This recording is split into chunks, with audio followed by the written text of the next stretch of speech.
Hi everyone, welcome to my channel. If you're new here, I'm so glad to have you. If you're returning, then welcome back in. I appreciate anybody who's watching my videos and gets something out of it.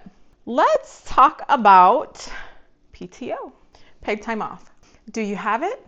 Is it something that they give in jobs where you're working as a CNA? Do you work as a contracted healthcare worker? Are you a company nurse, a company CNA? I just wonder what PTO looks like for people. I think I accrue so many parts of an hour after so many hours worked up to a certain amount that I can get in a year. The question is, do you guys take your PTO if you have it? I think some people are very religious about taking their faithful about taking their PTO. They take time for themselves. But what I see with nurses standardly is that we standardly don't feel like we can take 2 weeks of PTO. I think we get like 10 days of PTO standardly at a full-time job. So that's 10 days essentially. And if you count your weekends, you'll get 14 days off. I like to take days at the end of the week and days at the beginning of the week so that I don't have to waste any PTO. Plus, there's this part of me that feels like I'm not supposed to take time off. Now, that's never been said to me, suggested, or even, most of the time if I request PTO, it gets approved. But I will tell you, as a nurse, what I've used my PTO for are sick days and doctor's appointments and times when I needed to get my car fixed, go to the dentist. I don't think it's been very often that I have used PTO for my own enjoyment. Are we doing that? Are we using our PTO for vacations? Are y'all going anywhere interesting? I would love to hear about that. Let's talk about that in the comments. What do you guys do when you take time off from work? There's some people that I work with that take cruises. I would love to take a cruise. I've never done that. And there are people that just stay at home and close their phone. And I do that. I do close my phone when I take time off. I think the last time I took a big time of PTO was a few years ago. And I actually did take a full 2 weeks, which is rare for me. I don't think I've so often taken more than a couple of days at a time. And I was just thinking about that lately because I was thinking about how much PTO I usually have at the end of the year. So in thinking about PTO, do you work for a company where they will transfer your PTO into your next calendar year, or do you lose it if you don't take it? Is there an incentive for you to take it? I feel like if they say you're going to lose it if you don't take it, you're more incentivized to take time off from work. And I think healthcare workers should take time off from work and should take a couple of weeks or a week at a time and break it up and take time to get away from work and refresh and relax and regroup. I know when it comes time for me to take paid time off, there's this guilt inside of me like, oh, that's not going to be at a time whenever it's convenient for everybody else. But the fact is, other people are going to take their PTO, right? So I try to plan it as far in advance as I can. I try to request it when I know that nobody else is going on PTO. PTO stands for paid time off. If you're not sure what that means, it means paid time off. And if you're lucky and you work a job where they give this to you, you get paid to take time off. If I didn't have PTO, I could never afford to take time off because who can afford to miss days of work? I have had to take unpaid time off, and that's it's very difficult on the paycheck. It's very difficult on the bills. And I don't know in this world if any of us can afford to take time off without an incentive to get paid for that time off. Companies give packages, right, of benefits. And I think PTO is one that's really important to me, or a standard amount of vacation time that you get after you've worked there for a year is what it usually is. You start accruing paid time off after 90 days in some cases, and you can use that paid time off. The downside to PTO is that if you do call in sick and you don't want to use paid time off, you're still going to have to use your paid time off sometimes for a sick day. I have worked for companies that have sick time and personal days. I worked for a company a long time ago and I didn't realize the value. They would give you 2 weeks paid vacation, 3 personal days, and 3 sick days. And of course, most companies offer some form of bereavement that you can use your PTO for. I have never worked for another company since that company that offered sick time, personal days, and vacation, because it was a total of, 14, 20 paid days off that you could get in a year. And that is not common, but it would be nice, right? It would be nice to have all those days that you could utilize for emergencies and things like that. I have had to take PTO when I wanted to not use my PTO because I knew I wanted to use my PTO for something later in the year. And I was unable to take my PTO for something later in the year because I got sick or something, and I just wonder how everybody else is getting their PTO. What kind of benefits package are people offering you? I have worked for companies that offer a sign-on bonus. If you work for them for a year, 2 years, after 6 months, they break it up and you get so much sign-on bonus. I want to tell you that if somebody's offering you a sign-on bonus and they hire you instantly, it should be a little bit of a red flag. But if that doesn't bother you, go for it. The other thing is they will take taxes out of your sign-on bonus. So just consider that when you're thinking about a sign-on bonus that they offer. So I guess I'm not just talking about PTO. I guess I'm talking about benefits too. I have worked for companies that have insurance where you can cover yourself and your family, and the premium for the insurance is not ridiculous, but the insurance has a very high deductible. When people talk to us as nurses, I've heard people say, yeah, but you're a nurse, you get paid really good and you get great benefits. I have said this in other videos, so I won't go too deeply into that, but I don't know where you get that idea. Because I will tell you that to just cover myself would be a sweet deal. But most of us have families, right? Most of us have children and husbands and wives, families that we need to insure as well. And that means they're going to take a chunk of your paycheck. They're going to take a chunk of your paycheck, and the government's going to take a chunk of your paycheck.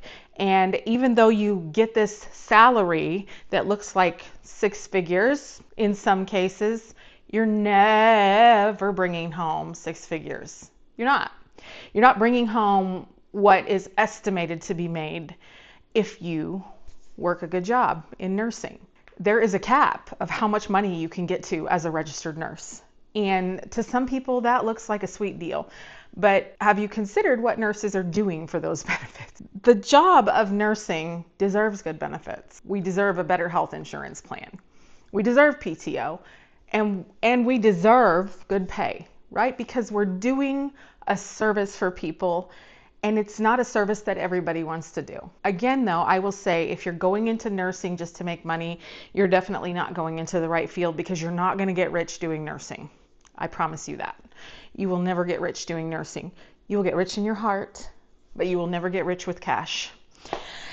So the benefits that I have seen offered: vacation time. Some people have sick time and personal days that you can take. I have worked for companies that have that. That's very lucrative. Some places offer a sign-on bonus, and sometimes you get a raise every year. Now, I have worked for companies that do not offer a raise. What does a raise look like? Some places offer 1% salary increase. Some places offer 3% salary increase. But if you look at that, that's not a big increase. But to get no increase, I think, and have loyalty to a company would be even more traumatic. I've worked for companies in the past who did not provide raises based upon survey performance. So every year in healthcare, we have some sort of healthcare survey by government officials. They're coming in to make sure that we are doing things per the guidelines that have been provided to us, that we're not lying about the services that we provide, that we're providing those services excellently, and that we are documenting what we're saying. Because I tell you what, their goal, just like anything, is to find something that you did wrong. They're not looking for the good stuff that you do. And companies who reimburse you are looking for ways to not pay you. That's my opinion. That's not a fact. That's just my opinion. So never take anything I say as the end all be all of all things. Truly, I'm not saying an expert statement. It's all just my opinion. So I will say that now. It's my opinion. If it doesn't resonate with you, you can leave it. If it does, you can take it and use it how you wish. I just want to say that. You know, the psychics say, leave it if it doesn't resonate you and take what resonates with you. Same thing for anything that I say. If it applies to your situation and you know that that's a fact, absolutely you can use my words, but please don't ever quote me as completely factual, because I'm sure that there are things that I'm saying that are probably solely based upon my feeling. And my feeling is, and my experience of what I've seen over the years seems to be that insurance companies, Medicare, Medicaid, those sorts of things are looking for ways to not reimburse you. But really, I should think we should be looking at it as they're looking to make sure that you're giving the care that you say you're giving. They want to make sure that you provided the care you said. If you didn't document it and you did it, well, then they say you didn't do it, because if you didn't document it and you don't have proof, it didn't happen. And that's unfortunate, but that's the way it works. And government agencies come in and they do survey. And I went off on a whole tangent about that. But they will come in and do a survey. And I've seen companies, if you get dinged on survey and you get tags, they call them tags. I've seen companies withhold raises for the year. And I don't think that that should be done, because your company, your workers are working for you. And that should be a benefit that you give them that they have to look forward to. I think raises annually at evaluation, if you're doing your job, should come whether or not your company experienced fines and tags from not doing everything correctly with survey. I think that as healthcare workers that we should have something to look forward to, such as raises, paid time off, and good healthcare insurance coverage. Now, some people maybe do get wonderful insurance. I have worked for companies where I have had a really good benefits package, and maybe that my wages weren't so special, but I had a good insurance package and a good benefits package. I have worked for companies where my wages are really good and the benefits package is just crud. It's nothing to write home about. But my favorite thing in any benefit package is vacation. And I do think that we should take vacations as a nurse, as a healthcare worker, I should say. I think people who work should take vacations. But since I'm a nurse, I'm always talking from that point of view. Where are some places that you've worked that don't tell me where you've worked. What are some benefits that you've received at different jobs? What were some things that you would like to see changed? I tell you, I would like to see healthcare insurance improve for healthcare workers. I would like to see healthcare insurance improve for healthcare workers and their families. We're providing healthcare to sick people, and we are at risk to get sick. And I believe that as healthcare workers, we should have excellent healthcare coverage. And I think that is where we need to see change in healthcare, is that we should get the benefits that people think we are getting by being healthcare workers. We really should. I also think it's important to look at a benefits package and have someone be transparent with you before you start a job. They shouldn't be vague with you. They should be able to show you what that benefits package looks like, instead of saying things like, well, they'll talk about that with you if we take you on.